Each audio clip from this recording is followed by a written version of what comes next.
A los familiares de cada uno de estos hermanos, por quienes ofrecemos en sufragio de ellos la Eucaristía, Dios les anime en la fe y en la esperanza. Dios les consuele. Dios cada día a través de su palabra les dé la certeza y la garantía de que el cielo es una realidad. Y como le expresa Pablo, si Cristo no ha resucitado, vana es nuestra fe. Si Cristo no ha resucitado, somos los hombres más desdichados del universo. Comamos y bebamos, que con la muerte todo termina. Si Cristo no ha resucitado, la muerte es una desgracia, la muerte es una maldición, y la muerte es el término de la vida, la muerte es el término de un camino.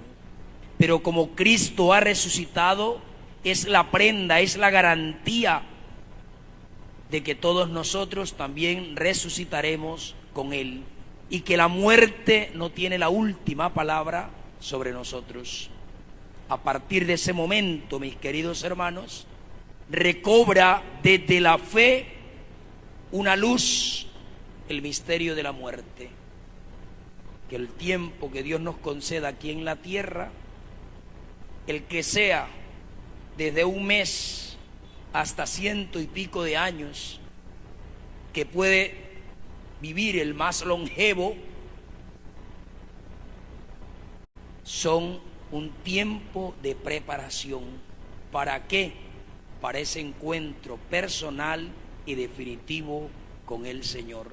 Nos preparamos aquí en la tierra los años que Dios haya determinado para encontrarnos con nuestro Dios y Salvador.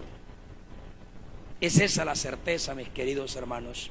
La Eucaristía es la garantía de que el cielo es una realidad. Celebramos la vida, celebramos la resurrección, celebramos la esperanza de que el cielo sí existe, y quienes ya han partido se nos han adelantado a ese encuentro personal y definitivo con el Señor. Entonces, que Dios les consuele, y que por más palabras que nosotros podamos decirles, hermano, esto basta es aceptar y creer, es aceptar la voluntad de Dios y tener la certeza de que no existe un mejor lugar que estar a su lado. Hoy celebramos la solemnidad de estos santos apóstoles Pedro y Pablo, dos columnas que sostuvieron y que sostienen todavía la evangelización en nuestra iglesia. Y no quiero centrarme en la historia de quienes fueron ellos. Sabemos que Pedro era de Betsaida, que su casa, que todavía existe, cuando Dios le regale la gracia de ir, está al lado del lago de Tiberíades, que tenía barcas, que venía de una familia de pescadores, un hombre muy espontáneo, un hombre fuerte, un hombre muy primario que reaccionaba frente a cualquier situación y muchas veces no de la mejor manera, pero era un gran líder y era un hombre muy humilde, capaz de reconocer sus errores y sus equivocaciones. Con una esposa no tenía hijo, pero tenía a su mujer, tenía ya unos proyectos claros, definidos, que Jesús irrumpe en su vida, lo llama, y él dejándolo todo, porque él mismo lo expresa: Señor, si nosotros le hemos dejado todo, mujer, hemos dejado hermanos, hemos dejado padre, hemos dejado tierra, ¿qué tendremos? Pues te digo, Pedro, que tendrás 100 veces más de lo que hayas dejado. Hermanos, hermanas, mujeres, casa, tierra, todo. Tendrás el 100 por 1, más la vida eterna con persecuciones. Ese es un poco para ubicarnos en el contexto de Pedro. A diferencia de Pablo, de una familia de comerciantes, una familia con una posición social alta, había estado en la mejor universidad que existía en su tiempo, había sido formado por uno de los mejores rabinos, Gamaliel, Pablo en ese entonces tenía 3 nacionalidades, hablaba perfectamente el hebreo, hablaba perfectamente el griego y hablaba perfectamente el latín. Un hombre con todas las preparaciones. Llegó a ser de la casta de los fariseos, que tiene un encuentro, y pueden buscarlo, la conversión de Pablo, que es preciosa frente a ese encuentro con Jesús, donde el mismo Jesús le dice: Saulo, Saulo, ¿por qué me persigues? Saulo era de Tarso, hoy la actual Turquía, para que nos ubiquemos en ese contexto. Ambos, normal, como muchos de nosotros, pero que tuvieron ese encuentro personal con el Señor, convirtieron sus vidas y la dedicaron a amar y hacer que muchos amaran a Jesús. Entregaron su vida hasta la muerte con Jesús. Y no quiero hablar de todo lo que pudieron, sino que quiero centrarme en 7 palabras, 3 de uno, 4 del otro. La primera palabra, Pedro un día le dice a Jesús: Señor, la gente se está retirando por ese modo tan duro de predicar. Las exigencias tuyas, este estilo de vida propuesto por ti, es muy fuerte. Pedro esperaba que el Señor los convocara a los 12 y comenzaran a estudiar nuevas estrategias, nuevas pedagogías, nueva metodología para evangelizar. Y miren la salida de Jesús: ¿también vosotros queréis marcharos? Porque yo no voy a echarle agua al vino. Yo siempre voy a predicar el reino de los cielos. Yo siempre voy a predicar el amor. Y yo siempre voy a denunciar todo aquello que vaya en contra de la dignidad humana. Si este lenguaje es duro, si mi manera de predicar es exigente, defínanse. Y miren la actitud de Pedro: Señor, ¿a quién iremos? ¿Qué es la primera palabra? ¿A quién iremos? Solo tú tienes palabras de vida eterna. Y esa tiene que ser la certeza de nosotros los cristianos. El cristianismo, mis queridos hermanos, no es un pare de sufrir. El cristianismo no nos puede echar mentiras. A nosotros se nos ha de anunciar ese amor, se nos ha de anunciar la verdad, y esa verdad nos hace libre. Todo lo que atente contra la vida cristiana no va acorde a los planes de Dios. Es que para seguir a Jesús es necesario renunciar a sí mismo, cargar con la cruz y emprender. Nos toca muchas veces nadar en contra de la corriente, que vamos a ser perseguidos. Me encanta cuando el mismo Jesús le dice a Pedro: sí, tendréis 100 veces más, el 100 por 1, tendréis la vida eterna con persecuciones. En ningún momento le dice que no va a sufrir, claro que sí. Busque en Eclesiástico 2 lo que expresa: hijo, si usted ha decidido seguirme, prepárese para ser probado. ¿Cuál es el consuelo? Que muchas son las pruebas que le esperan al justo, mas de toda le libra el Señor. En ningún momento el Señor nos miente que no vamos a tener problemas, que no vamos a tener dificultades. No siempre en todos los ambientes nos van a acoger de la mejor forma. Esta mañana les decía a los hermanos en una jornada de oración que hacemos: ¿por qué muchas veces no les caemos bien a todo el mundo? Porque cuando está la presencia de Dios en mi vida, irrito los demonios de los demás. Mientras nosotros estemos aquí en la tierra, mis queridos hermanos, van a venir problemas, van a venir dificultades, y siempre será fuerte el predicar del Señor. ¿A quién iremos? Solo tú tienes palabras de vida eterna. Es la primera palabra.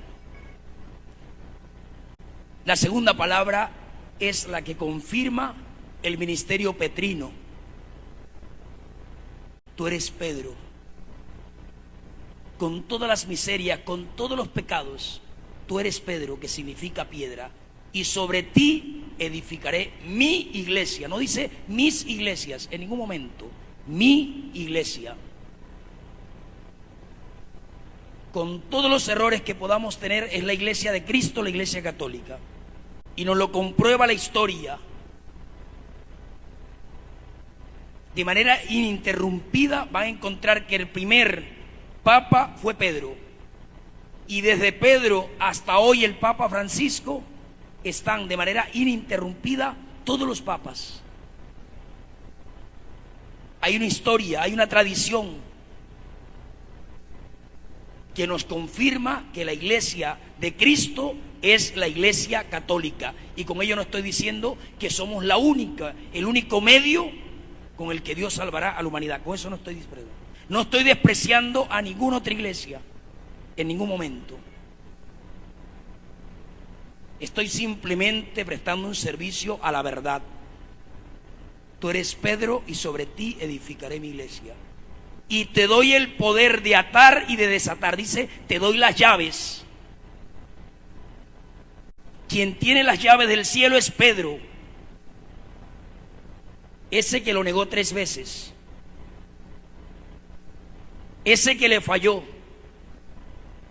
Tú eres Pedro, y sobre ti edificaré mi iglesia.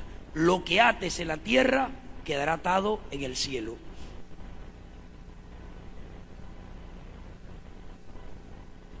Ahí confirma que Él es el cabeza, ahí confirma que Él es el primer papa, ahí confirma el poder que se le ha conferido a la iglesia de atar y de desatar, de perdonar, de absolver y de retener los pecados, mis queridos hermanos. La tercera palabra, Pedro, Señor, si eres tú, mándame ir a ti. Ven. Y comienza a caminar sobre las aguas. Pedro representa a la iglesia, que nosotros, adheridos a Cristo, podemos caminar sobre cualquier realidad dolorosa, especialmente sobre las realidades de muerte. Eso significa caminar sobre las aguas.